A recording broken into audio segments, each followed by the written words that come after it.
সম্মানিত ভাই বন্ধুগণ, আজ আমরা আলোচনা করব এমন কিছু হতভাগা ব্যক্তি আছেন যেই হতভাগা লোকেরা যত নেকামল করুক না কেন আল্লাহ সুবহানাহু ওয়া তাআলার কাছে তা কবুল হয় না, গ্রহণ হয় না। আর বলাই বাহুল্য, আপনি আমল করবেন, ইবাদত করবেন আল্লাহকে সন্তুষ্ট করার জন্য। আল্লাহকে সন্তুষ্ট করলেই আপনি জান্নাতে যেতে পারবেন।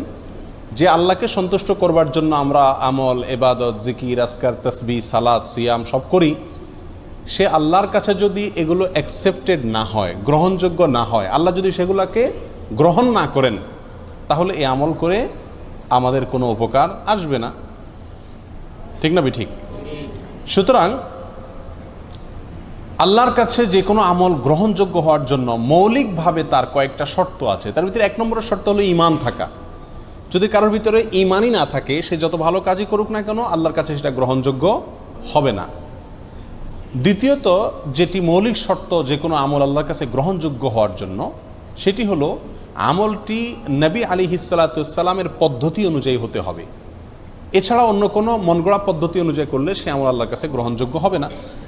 তৃতীয় যে শর্ত আছে আল্লাহর কাছে যে কোনো আমল গ্রহণযোগ্য হওয়ার জন্য, সেটা হলো সে আমলটি করতে হবে ইখলাসের সঙ্গে, নিষ্ঠার সঙ্গে।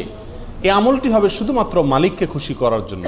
দুনিয়ার কোনো ধান্দা, দুনিয়ার কোনো বিশেষ ফায়দা হাসিল করা, কোনো মানুষকে খুশি করা, কারোর কাছে জাহির করা, কারোর কাছে এটার স্বীকৃতি পাওয়া, এ জাতীয় কোনো ধান্দা থাকতে পারবে না। শুধুমাত্র আল্লাহকে খুশি করার উদ্দেশ্যে যদি করা হয়, সেটা হবে ইখলাসের সঙ্গে। অতএব যদি আমি ঈমানের সঙ্গে নবী আলাইহিস সালামের পদ্ধতি অনুযায়ী সহিভাবে এবং শুধুমাত্র আল্লাহকে খুশি করার উদ্দেশ্যে এবং দুনিয়ার কোনো মানুষের কাছ থেকে কোনো ফিডব্যাকের আশা করা ছাড়া কোনো ইবাদত করি, তাহলে ইনশাআল্লাহ সেই ইবাদত আল্লাহর কাছে গ্রহণযোগ্য হওয়ার মতো উপযুক্ত ইবাদত বলা যেতে পারে।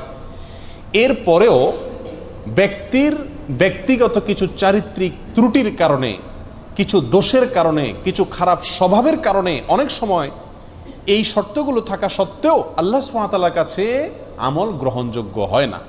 এরকম 13 শ্রেণীর ব্যক্তির সঙ্গে আজকে আমরা পরিচিত হব। এই 13 ক্যাটাগরির কোনো একটিতে যদি আমরা কেউ থাকি, তাহলে ইবাদত কবুলের যে মৌলিক শর্ত আছে সেই শর্তগুলো পাওয়া সত্ত্বেও আল্লাহ সুবহানাহু ওয়া তাআলা আমাদের ইবাদত গ্রহণ করবেন না। তার ভিতরে 1 নম্বরে যে ব্যক্তির কথা বলবো, সেটি সুনানে নাসাইতে বর্ণিত হয়েছে। নবী আলাইহিস সালাম বলেছেন, লা ইয়াকবালুল্লাহু মিন মুশরিকিন আশরাকা বা'দা ইসলামিহি আমালা হাত্তা ইউফারিকাল মুশরিকিনা ইলাল মুসলিমিন।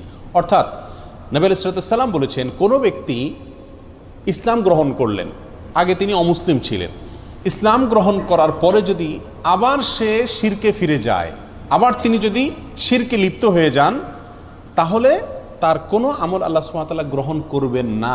যদি সে শিরকে লিপ্ত হওয়ার পরে তওবা করে আবার মুসলমানও হয়, তবুও তার আমল গ্রহণযোগ্য হওয়ার জন্য শর্ত হলো হাত্তা ইউফারিকাল মুশরিকিনা ইলাল মুসলিমিন। সে মুশরিকদের দল, মুশরিকদের দেশ, মুশরিকদের সমাজ ত্যাগ করে মুসলমানদের সমাজে আসার আগ পর্যন্ত তার কোনো আমল গ্রহণযোগ্য হয় না। তাহলে একজন অমুসলিম, তিনি মুসলিম হলেন, ইসলাম গ্রহণ করলেন, ইসলাম গ্রহণ করার পরে আবার তিনি অমুসলিম হয়ে গেলেন, এরপর যদি আবার তিনি মুসলমান হয়ে যানও কিন্তু অমুসলিমদের মধ্যেই তিনি অবস্থান করেন, তাহলে তার আমল আল্লাহ তাআলা গ্রহণ করবেন না। তার আমল গ্রহণযোগ্য হতে হলে তাকে মুসলমানদের সমাজে এসে প্রবেশ করতে হবে, বসবাস করতে হবে। এর ফলে সেই ইসলামের উপরে টেকা তার জন্য কি হবে? সহজ হবে। তাহলে আল্লাহর জন্য খারাপ সমাজ, মন্দ সমাজ ত্যাগ করে ভালো সমাজে আসা, এটা বান্দার নেক আমল কবুল হওয়ার জন্য অন্যতম একটি উপায় এবং মাধ্যম। আল্লাহ তাআলা আমাদের সবাইকে এই গুণটি অর্জন করার তৌফিক দান করুন। আমরা সবসময় ভালো সমাজে মুমিনদের সঙ্গে, মুত্তাকিদের সঙ্গে উঠা বসা, তাদের সাথে পরিচিত হওয়া, তাদের সাথে বন্ধুত্ব করা, তাদের সঙ্গে সব লেনদেন করা, কারবার করা, তাদেরকে অন্তরে জায়গা দেওয়া এবং জলচল করা, এটার চেষ্টা করব। তাহলে আমল আল্লাহ সুবহানাহু ওয়া তাআলার কাছে গ্রহণযোগ্যতা পাবে ইনশাআল্লাহ। আর এর বিপরীতে বিশেষ করে যদি কেউ ইসলাম গ্রহণ করার পরে যদি আবার শিরকে ফিরে যায়, তার কোনো আমল আল্লাহ তাআলা আর কবুল করেন না। যদি সে মুসলিমও হয়ে যায়, তবুও তাকে আমল আল্লাহর কাছে গ্রহণযোগ্য করাতে হলে মুসলমানদের সমাজে ফিরে আসতে হবে। তাহলে 1 নম্বর ব্যক্তি পেলাম যে ইসলাম গ্রহণ করার পরে আবার শিরকে চলে গেছে, তার আমল আল্লাহ তাআলা কি করবেন না? গ্রহণ করবেন না। গ্রহণ করবেন শর্ত হলো সে আবার মুসলমানদের মধ্যে ফিরে আসবে, ইসলাম গ্রহণ করবে, এই সমাজে চলে আসবে, তখন আল্লাহ তাআলা গ্রহণ করবেন। নাম্বার 2 এবং 3, 2 এবং 3 এই দুটো পয়েন্ট বর্ণিত হয়েছে আবু দাউদ এবং সহিহ ইবনে খাজামা বর্ণিত এক হাদিসের মধ্যে। নবী আলাইহিস সালাম এখানে এই হাদিসে 2 ব্যক্তির কথা বলেছেন যে 2 ব্যক্তির আমল আল্লাহ সুবহানাহু ওয়া তাআলা কি করবেন না, কবুল করবেন না। কারা তারা? নবী আলাইহিস সালাম বলেছেন লা ইয়াকবালুল্লাহু সালাতান বিগাইরি তাহুরিন। এটা হলো দ্বিতীয় ব্যক্তি। ওই ব্যক্তির সালাত আল্লাহ সুবহানাহু ওয়া তাআলা কবুল করবেন না যে সালাত পড়তেছে পবিত্রতা অর্জন করা ছাড়া। তার মানে পবিত্রতা অর্জন করা সালাতের জন্য পূর্ব শর্ত। এখন যদি পবিত্রতা অর্জনের ত্রুটি থাকে, কোথাও শুকনা থাকে, ভালো করে ওযু না করেন, ভালো করে গোসল না করেন, তাহলে আপনার এই সালাত হবে না। এই সালাত আবার পুনরায় করতে হবে, এটা বিশুদ্ধই হবে না, আল্লাহ তাআলার কাছে এটা অ্যাকসেপ্টেডই হবে না। তাহলে সালাত এটা আদায় করার জন্য, এটা কবুল হওয়ার জন্য পূর্ব শর্ত হলো পবিত্রতা থাকা। সম্প্রতি একটা ভিডিও ক্লিপ, ছোট ভিডিও ক্লিপ আপনারা অনেকেই দেখেছেন হয়তো, অনলাইনে প্রচুর পরিমাণ ছড়িয়ে গেছে। সেটা হলো হারামে মক্কায় ভারতের 2 জন লোক, ইন্ডিয়ার 2 জন লোক, তারা ওমরা বা হজ করার জন্য আসছেন দেখা যাচ্ছে ভিডিওতে, এবং জামাত দাঁড়ায় গেছে হারামে। এখন আশপাশে হয়তো অজুর জায়গা ধারে কাছে নাই, তো তারা এক জায়গায় এরকম শূন্যের মধ্যে কোনো পানিটাই নাই, এভাবে নিচ্ছে, কুলি করতেছে, হাত মুখ ধুইতেছে, পানি কিন্তু নাই। একটা ড্রাম বা বাক্সর সামনে এরকম হাত দিচ্ছে, মুখে মুছতেছে, মানে মনে মনে অজু করতেছে, অথচ পানি নেই। তাদেরকে আশপাশে অনেকে বোঝানোর চেষ্টা করছে যে ভাই পানি তো নেই, তোমরা কি অজু করতেছো। তারা এটা নিয়তে অজু করে ফেলতেছে। তাহলে এইভাবে যদি কেউ অজু করে তার সালাত কবুল হবে না।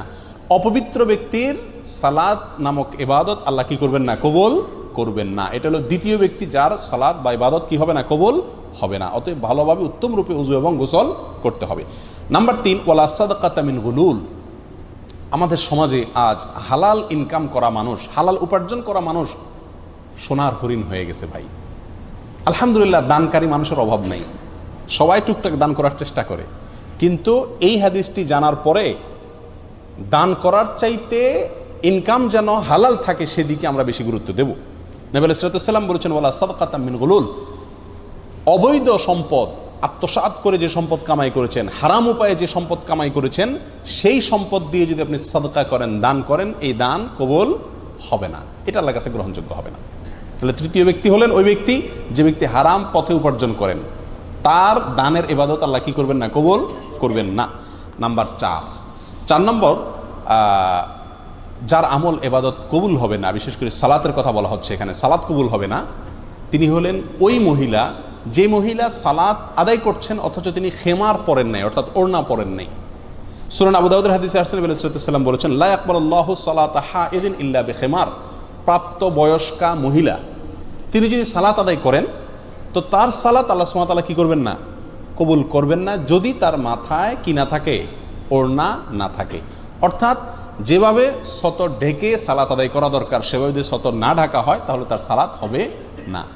আমাদের সমাজে বেশিরভাগ মা বোনেরা না জেনে না বুঝে এমনভাবে সালাত আদায় করেন, এমন পোশাকে সালাত আদায় করেন যেই পোশাকে সালাত হয় না, এবং শত শত হাজার হাজার লক্ষ লক্ষ মা বোনরা এভাবে সালাত আদায় করেন বলে আমি জানি। আমাদের পুরুষদের দায়িত্ব তাদেরকে শিখিয়ে দেওয়া। মেয়েদের সালাত বিশুদ্ধ হওয়ার জন্য পূর্বশর্ত হলো সালাতের মধ্যে সতর ঢাকতে হয়। পুরুষরা পুরুষদের পরিমাণে, মহিলারা মহিলাদের সতর ঢাকতে হয়। মহিলাদের সালাতের মধ্যে সতর হলো তার মুখমণ্ডল ছাড়া, এবং অনেক ওলামা ইকরাম বলেছেন 2 হাতের কবজি ছাড়া এবং 2 পায়ের পাতা ছাড়া, কেউ কেউ পাতাকেও যোগ করেছেন। আর বাকি পুরো শরীর ঢাকতে হবে। মাথার চুল সেটাও দেখা যেতে পারবে না, খোলা থাকতে পারবে না। কাঁধ, বুক, পিঠ কোনো কিছু খোলা থাকতে পারবে না। হাতের বাজু, গোছা, বাজু, বাহু কোনো কিছু খোলা থাকতে পারবে না। এখন আমাদের দেশে আগে প্রচলিত ছিল, এখনও কোনো কোনো বৃদ্ধ মহিলাকে দেখা যায় সাদা শাড়ি আছে, নামাজের শাড়ি বলে, এটা নামাজের কাপড় আলাদা। তো শাড়ি পরলে একে তো সাদা শাড়ি এমনিই পাতলা দেখা যায়, আবার শাড়ি পরলে শরীরের অর্ধেকের বেশি এমনিই চেষ্টা করলেও ঢাকা যায় না। এই জন্য শাড়ি পরে সালাত আদায় করা উচিত না। যদি আপনি শাড়ি পরার পরেও আপনি নিজেকে ওইভাবে সামলাতে পারেন তো করেন, সেটা আপনার ব্যাপার। তবে মনে রাখতে হবে সালাতের জন্য মাথার উপরে একটা স্পেশালি বড় ওড়না বানায় নেওয়া উচিত, যে ওড়না পুরো শরীরকে ঢেকে দিবে একেবারে, এবং তার ভেতরে যথেষ্ট প্রশস্ত থাকবে, এর ভিতরে হাত নাড়াচাড়া করা সহজ হবে। এক কথায় 4 নম্বর, ওই ব্যক্তি যার সালাত কবুল হবে না আল্লাহর কাছে, তিনি হলেন প্রাপ্তবয়স্কা নারী। তিনি মাথার উপরে ওড়না দেওয়া ছাড়া যদি কি করেন, সালাত আদায় করেন, অথবা ওড়না দিলেন কিন্তু সে ওড়নাটা তার পুরো যেভাবে ঢাকা দরকার সেভাবে ঢাকলো না। আল্লাহ তাআলা আমাদেরকে, আমাদের মা বোনদেরকে সঠিকটা বুঝার তৌফিক দান করুন। নাম্বার 5 নম্বর, এটাও মেয়েদের প্রসঙ্গেই, ওই মেয়ের সালাত কবুল হবে না, আল্লাহ সুবহানাহু ওয়া তাআলা তার সালাতকে গ্রহণ করবেন না, অ্যাকসেপ্ট করবেন না, যেই মেয়ে সালাত পড়ার জন্য মসজিদে গেছেন সুগন্ধি ব্যবহার করে, স্প্রে করে, শরীরের মধ্যে বা কাপড় চোপড়ে স্প্রে করে বা সুগন্ধি জাতীয় কোনো কিছু ব্যবহার করে তিনি মসজিদে গেছেন। এই যাওয়ার ফলে আল্লাহ সুবহানাহু ওয়া তাআলা ওই মসজিদে গিয়ে যত ইবাদতই করুন না কেন, আল্লাহ তাআলা তার সালাত কি করবেন না, কবুল করবেন না। এ বিষয়ে বহু হাদিসের কিতাবে হাদিস আসছে, তার ভিতরে একটা আমরা উল্লেখ করছি যেটি সহিহ খুজাইমা, ইবনে খুজাইমাতে বর্ণিত হয়েছে। নবী সাল্লাল্লাহু আলাইহি ওয়াসাল্লাম বলেছেন, লা ইয়াকবালুল্লাহু মিন ইমরাআতিন সালাতান, ওই মহিলার সালাত আল্লাহ কবুল করবেন না, খারাজাত ইলাল মসজিদি, যে মহিলা মসজিদে বের হয়েছেন, ওয়ারিহুহা তাসিফু, অথচ তার গায়ের যে সুগন্ধ এটা বাতাসে ছড়িয়ে দিচ্ছে অন্যদের নাকে, পুরুষদের নাকে, হাত্তা তারজিআ ফাতাগতাসিলা, সে বাসায় এসে গোসল করে, অর্থাৎ এই গন্ধ তার শরীর থেকে দূর করার আগ পর্যন্ত তার সালাত আল্লাহ তাআলা কি করেন না, কবুল করেন না। প্রিয় ভাই বন্ধুগণ, আজকাল মেয়েরা সুগন্ধি ব্যবহার করেন বাইরে যাওয়ার সময়, বাসায় যেখানে স্বামী আছেন এখানে বেশি সুগন্ধি ব্যবহার করে থাকা দরকার, বরং এখানে থাকে যেমনি সেমনি, বাইরে গেলে খুব জোরসোরে স্প্রে করে। তো এটা অনুচিত। অন্য পুরুষকে নিজের প্রতি আকৃষ্ট করা, অন্য পুরুষকে মনে মনে জানা করতে আহ্বান করার শামিল এই স্প্রে করা, যে স্প্রে সুগন্ধি জাতীয় স্প্রে, এটা করে মহিলারা বাইরে যেতে পারবে না। এখানে চিন্তা করার বিষয়, মসজিদে যাচ্ছেন সালাত আদায় করার জন্য, তিনি যদি আপনার সুগন্ধি জাতীয় কোনো কিছু ব্যবহার করে যান এবং তার সুগন্ধি অন্যদের নাকে যায়, পুরুষদের নাকে যায়, এবং পুরুষরা বাজে চিন্তা করার সুযোগ তৈরি হয়, সেটার যদি এরকম কঠিন শাস্তির কথা বলা হয়ে থাকে, কঠোর সতর্কবাণীর কথা বলা হয়ে থাকে, তাহলে যারা বাজারে, মার্কেটে ঘোরার জন্য, বেড়াতে যাওয়ার জন্য, পার্টিতে, বিয়ে শাদিতে যাওয়ার সময় এসব সুগন্ধি লাগায় যাচ্ছেন, তাদের পরিণতি কত ভয়াবহ হতে পারে আল্লাহ তাআলাই ভালো জানেন। আল্লাহ আমাদের মা বোনদেরকে সঠিক পথে, শুদ্ধতার পথে, সুস্থতার পথে ফিরে আসার তৌফিক দান করুন।